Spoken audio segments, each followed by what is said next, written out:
southern point of the Royal National Park, south of Sydney. And this is the beginning of the next journey. There's always planning of the training program for the Great North Walk 100-kilometre race. And I've allowed myself plenty of time, 5 weeks. Yeah, I know. We like a challenge. So it's going to do a 35k race, training run today on the coast track as preparation. And a couple of things I noticed this morning. Again, the mind makes up stories. I've done a coffee enema last night as preparation, so I'm clean and clear. But still, in the morning, I need to visit the loo, and my nervous system, my left leg is just shaking uncontrollably all over the place. So, just another purification and something we can let go of. Because, hey, there's a little bit of fear and all the different things of taking on such a decent sized challenge. So, hey, it occurred to me, I've booked it, it's all ready to go now, it's just a question of, getting the job done. So, enjoy. Alright, about 5.5 k's in, and we've reached Garrarara Farm. I like to go this way because you can go along the coast track, which is more scenic, but this way is like 5 k's solid fire trail, and you can get 5 k's done in half an hour or less. So I quite like that. Get a bunch done out of the way early. So I've also just been pondering a few things, set an intention, and basically it was like, okay, we were all on Facebook doing a lot of philosophizing and sharing, and that's wonderful. Like, we love to come from the heart and help and support everyone that we can. But sometimes I tend to, say, hey, this is the way, and in my mind it is, and justify it in lots of different ways. So I've got a throat chakra thing that's kind of overactive. So that's what I've been working on. And also this morning and last night I got a message once I'd set the firm intention that I was going to do this run, that I got to clear out the throat chakra. There's a bit blocked, like I could actually feel a bit chunky bit in there. And let's change the background for more nature.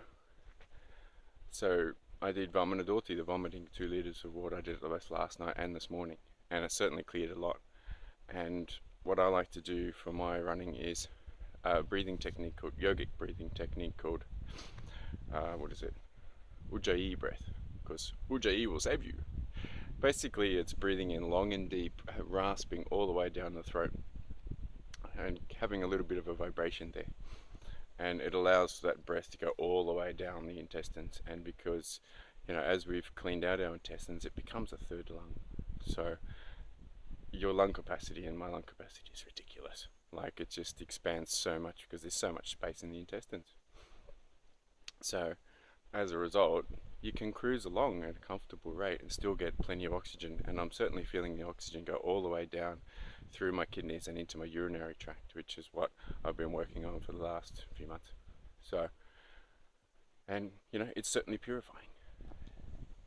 Alright, onwards. Alrighty, just come down to Figure 8 Pools and Burning Palms area, and it's gorgeous down here. If you're coming for a walk, it's a nice scenic area. I mean, look, it's just stunning. And there's a couple of guys doing some surveys for the national park, so I'm more than happy to answer a few questions to improve the service here in a park that I really thoroughly enjoyed. Had a lot of fantastic times in here, and especially they gave me a minty, so that was super cool. Anyway, what occurred to me was, what purifies our body and therefore our soul and all our other subtle bodies? It's going to be great for us, so let's do more of that. For me, I like to come out to the national park. First of all, the start of the run is pretty much an earth element, and then we come down to the water element. So then that's using those 5 element theory. We're moving a lot, so there's certainly some fire going on, and I've set the intention. Therefore, we've got the ether. There's plenty of air to breathe and that oxygen through the body. So we've got all the elements covered. Cool, huh? Alrighty, viewers. So I'm at Thelma Head now, which is just North Yarra beach, and Just down here there is a beautiful camping spot if you wanted to do a walking track and camp overnight. It's a beautiful way to go. And I thought I'd share just a couple of my little running tips. Right here I've got my little spleen pack. So as you can probably see, it's got currants, dates, raisins, and also some figs and Inca berries. So I'm dealing with the spleen. So these are all high in iron, and of course, you know, that's what the spleen likes. And you know, doing some distance running, you'll probably notice that a lot of people who do these sorts of things can sometimes get iron deficient. You know, it's a whole red blood cell thing and a processing thing. And I've had that in the past. And also a great way to find out is donate blood. Like, you get a quick little iron test, you know, prick in the finger, and I did it a few days ago and then 3 weeks ago. And since I've been focusing on the spleen with these type of foods on a daily basis, and plenty of minerals and some organ meats, I know it's unusual, but it's what's required at the time. So it's about self-acceptance. I'm cool with that. And my spleen levels and iron levels have certainly increased and improved. Also, the bitter melon juice and animals is a big advantage. So, also, quick sugar hit, well, natural sugars, which of course they're the only ones, and organic fruit, and allow a quick intake of the required energy without taking up too much digestion. And of course I like to do about every 30 minutes, just have about a handful. So then it's just a little bit on the digestion, doesn't take too much to process that all when you're doing, you know, an adventurous and you know, athletic activity. And yeah, so super easy, super tasty, beautiful, in harmony with Mother Nature and organic. So wonderful stuff. Continuing. Fantastic. As you can see, we're coming down to Gari Beach here, and these little huts that people have, they've been there since the First World War, or in between the 1 and 2, the Depression era. So it's a beautiful spot. You know, you can go and survive and thrive by fishing and hunting if you need to. And the lesson I got from that is, hey, during troubled times, what do we need to do? For me, I always, if I'm, you know, stuck in my head or going through a process or whatever, go back to nature. Mama Nature always nurtures us, and you get quality oxygen. So then, therefore, whatever's going on in your mind and your nervous system resettles itself. And of course, you know, the blue and the green. Green is very nurturing and caring, the color of the heart, and the open space from the blue sky and the blue ocean allows the subconscious to open up and be free. So, sounds like a pretty cool way to just relax and enjoy. But powering on. Okay, here we are. Beautiful Gary Beach. Absolutely stunning area. Perfect spot for a stop. I have a snack, have some dates and some fruit. What did I say about beauty? Just enjoy.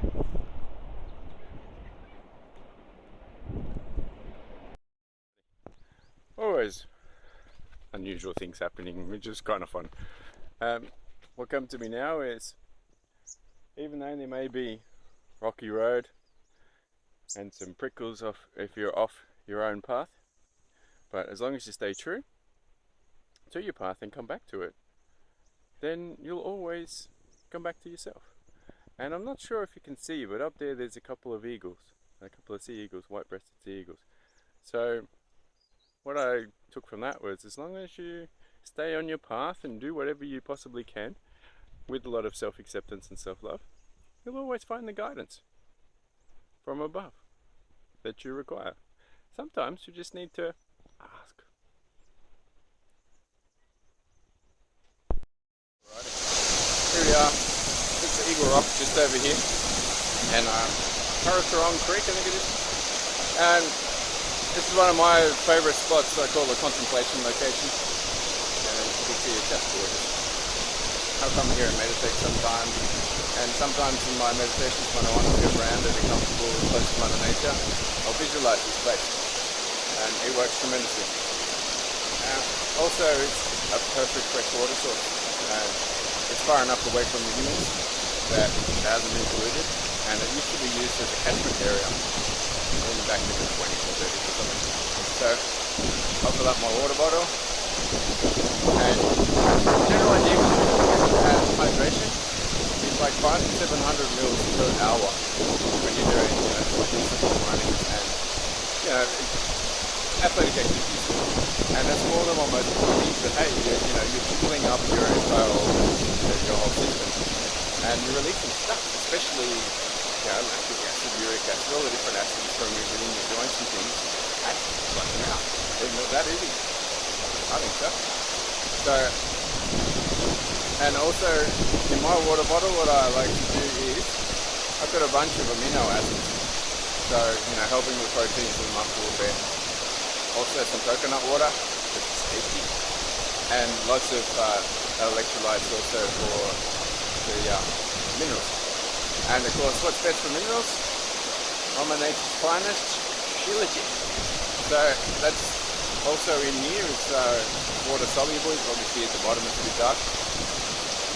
And so I'm getting all the minerals, and I'm being in tune with Mother Nature. And I tell you what, this is fine. I've done about 18 k's or so, and quite comfortable. And as you can see down here, well, there it is. The river runs off into the ocean, and it's about an 80-meter drop down. It's quite a spectacular waterfall, and it's probably my favourite spot in the park. It's quite wonderful. So if you feel like coming for a walk, Eagle Rocks is one of the signature places in the Royal National Park.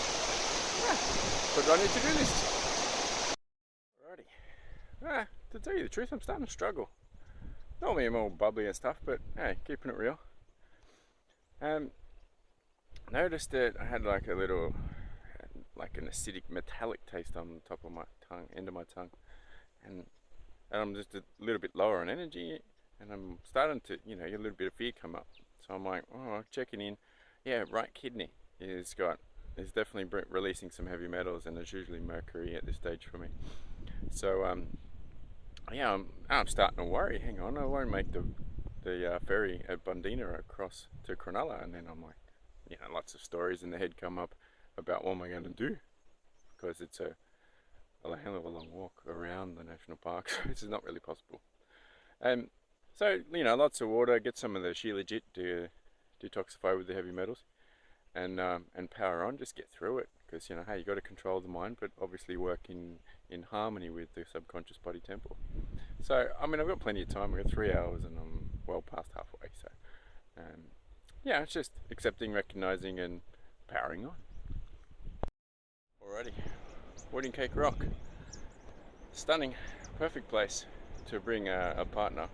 And if you want to do some loving rituals and tantric stuff, then that's absolutely superb for it too. Amazing views, very I call it vanilla cheesecake. That's my thing. And you do find a lot of Asian girls bringing their boyfriends up here because it's all romantic and stuff, which is fantastic. Because hey, what's more romantic than a walk in nature to Wedding Cake Rock, and then hopefully some loving afterwards. Yeah, that's the way. Okay, Marley Head. It's a beautiful lookout point over Marley Beach, and I'm frickin' bummed out. Of course. I went to put my other shirt on, it's a little chilly, and it disappeared. It fell off my bag somewhere. And the reason why I'm bummed is that was one of my greatest achievements, or represented as a symbol of the North Face 100 ultra marathon race about 3 years ago in the Blue Mountains, that I was very proud of myself that I was able to accomplish. And it's gone. But I mean, it's a good training shirt, plain and simple. But then it was a bit pissed off at the results of it. So, and I'm thinking, hang on, I'm getting rid of mercury and fear and the kidneys. Yep, that's related. Totally. So, don't want to live in the past. And, like those people, those guys who, like, their greatest days were in high school. Screw that.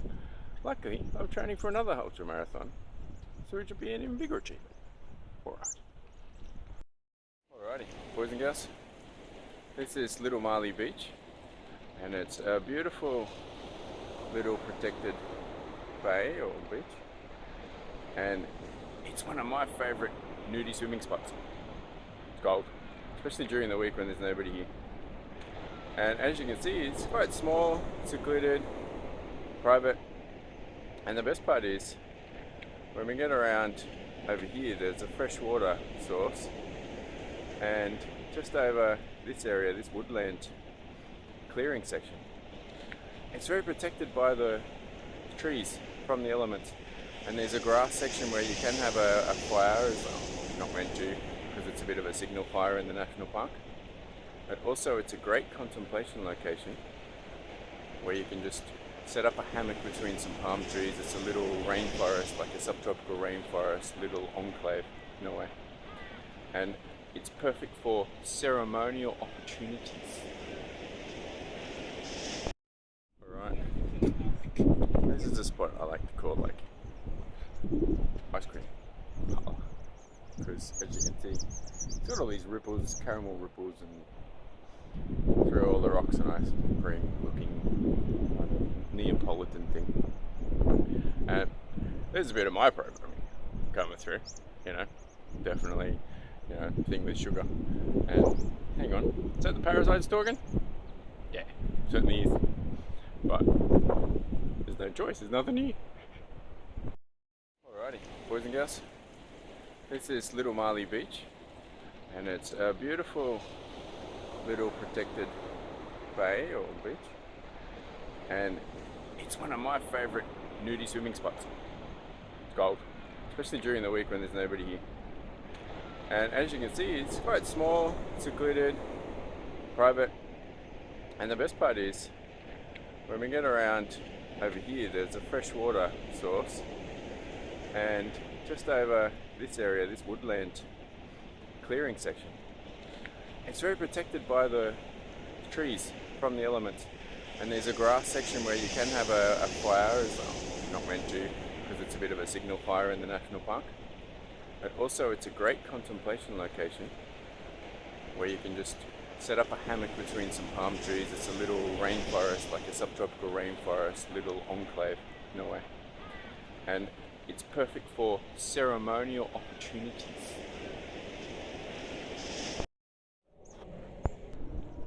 Okay, Marley Head. It's a beautiful lookout point over Marley Beach, and I'm frickin' bummed out. Of course, I went to put my other shirt on, it's a little chilly, and it disappeared. It fell off my bag somewhere. And the reason why I'm bummed is that was one of my greatest achievements, or represented as a symbol of the North Face 100 ultra marathon race about 3 years ago in the Blue Mountains, that I was very proud of myself that I was able to accomplish. And it was gone. But I mean, it was a good training shirt, plain and simple. But then it was a bit pissed off at the results of it. So, and I'm thinking, hang on, I'm getting rid of mercury and fear and the kidneys. Yep, that's related. Totally. So, you know, don't want to live in the past. And, you know, like those people, you know, those guys who, like, their greatest days were in high school. You know, screw that. Luckily, I'm training for another ultra marathon, so it should be an even bigger achievement. Alright. Alrighty. Wedding Cake Rock. Stunning. Perfect place to bring a partner. And if you want to do some, you know, some loving rituals and tantric stuff, then that's absolutely superb for it too. Amazing views. Very, I call it vanilla cheesecake. That's my thing. And you do find a lot of Asian girls bringing their boyfriends up here because, you know, it's all romantic and stuff, which is fantastic. Because hey, what's more romantic than a walk in nature to Wedding Cake Rock? And then hopefully some loving afterwards. Yeah, that's the way. Alrighty, coast track done. And oh good, out of the national park now. And I'm sweating heaps. Like, even though I have just walked the last little bit, I'm really feeling like down and a bit tired. Tired? I remember tired. Hasn't happened for a while. And but I'm really noticing that the body is now really working hard to get rid of the heavy metals. So that's all good. Love that. Now walk down to Bundeena. Oh, it's about 4 hours 20 minutes. I think it's about 30 kilometers. So not the fastest, but reasonable. All right, down to Bundeena and to recover. Okay, done. Congratulations. Bit of a pat on the back. Good 33k run and walk with plenty of water, so it took a little bit longer. No, that's fine. And so here we are in Bundeena at the end, and of course, the best part is, you finish here in Bundeena, there's a supermarket right there for to get all your requirements for your nutrition and recovery. So I'm drawn to kombucha and some bounce bites with cacao and coconut. It's like, yes, that's exactly what I needed. Lots of magnesium for muscle recovery. And there's a public toilet here as well. And of course, a lovely beach for recovery swimming. So the muscles just really love that sort of stuff. And then we get the ferry from, lovely little ferry that'll be coming soon, from Bundeena to Cronulla. And of course, we go to Cronulla for a lovely dinner to recover and nurture ourselves from all the fantastic work that we've just done. So, thanks for coming along and sharing on the tour, and it's been wonderful. And if you want to come along, let me know. Alright, cheers.